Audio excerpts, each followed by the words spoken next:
नमस्कार, मी मनीषा. राजलक्ष्मी रेसिपीमध्ये तुम्हा सर्वांचे स्वागत. मटारच्या करंज्या तर आपण नेहमीच करतो. आज आपण मटारचे क्रिस्पी क्रंची असे बॉल करणार आहोत.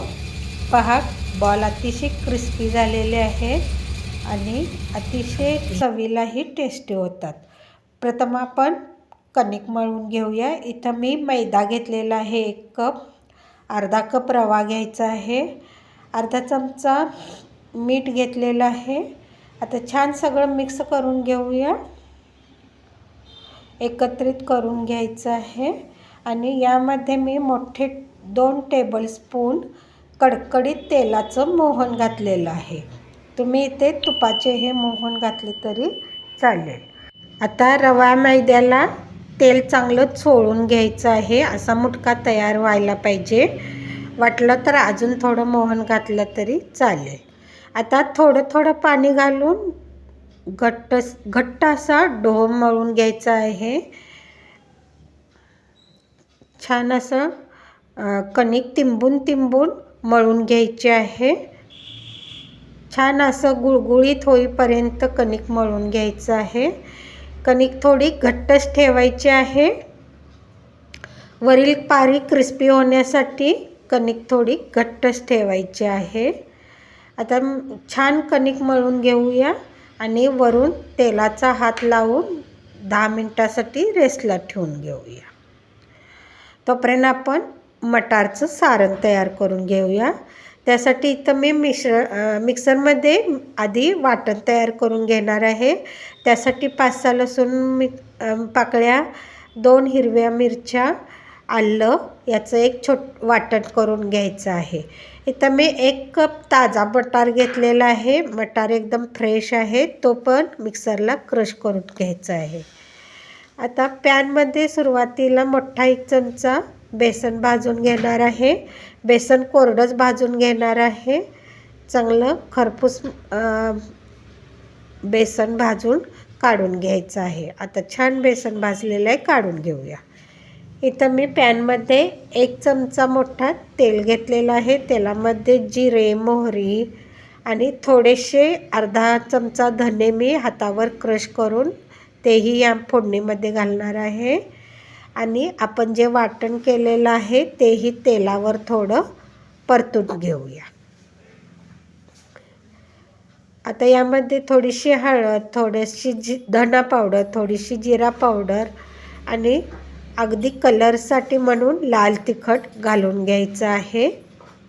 आणि यामध्ये क्रश करून घेतलेले मटार घालून घ्यायचे आहेत. मटार तेलावर चांगले परतून घेऊया.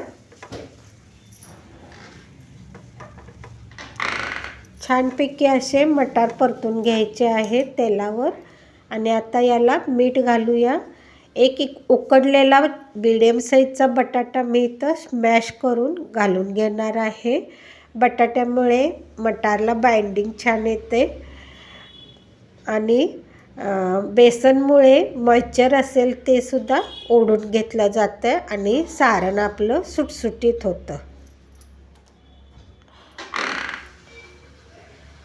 आता बटाटा, मटार सगळं मिश्रण छान परतून घेऊया. यामध्ये बारीक चिरलेली कोथिंबीर भरपूर घालून घेऊया आणि याला पुन्हा 2 मिनटं परतून घेऊया.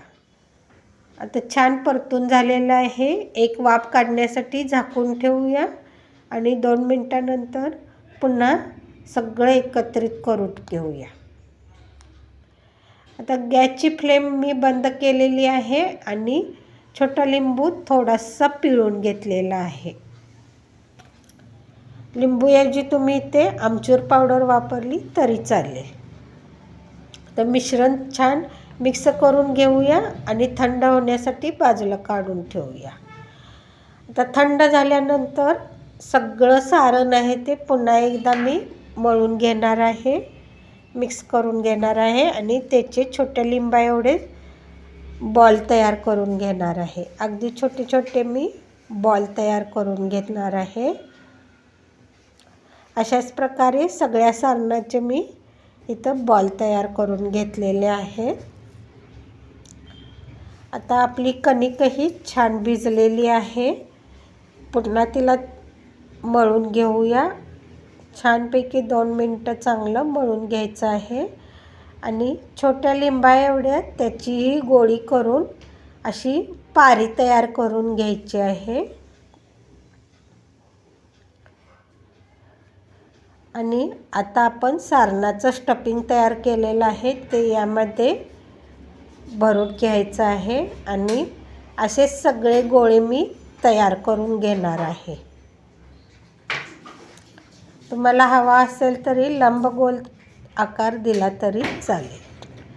अशाच छान छान रेसिपींसाठी राजलक्ष्मी रेसिपी चॅनलला लाईक करा, शेअर करा, सबस्क्राईब करा आणि शेजारील बेल आयकॉन प्रेस करून ऑल ऑप्शन सेट करा.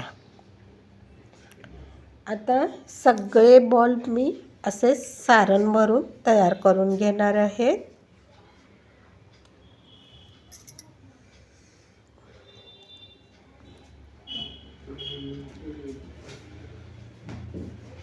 मटारची करंजीपेक्षा कमी तेलात असे हे बॉलही अतिशय बाहेरून क्रिस्पी होतात. पहा, मी सगळे बॉल इथं तयार करून घेतलेले आहे. आता आप्याच्या तव्याला अगदी थोडं थोडं तेल घालून हे बॉल मी अगदी आलटून पालटून चांगले सगळ्या बाजूने तांबूस होईपर्यंत, सोनेरी तांबूस होईपर्यंत भाजून घेणार आहे. आलटून पलटून यांना सतत असंच फिरवत राहायचं आहे. पहा, बॉल्स किती कलरही छान आलेला आहे. वरून क्रिस्पी होतात आणि कमी तेलकट आणि मटारची करंजीपेक्षाही हे बॉल अतिशय खायला छान वाटतात. अशा छान छान रेसिपीसाठी राजलक्ष्मी चॅनलला लाईक करा.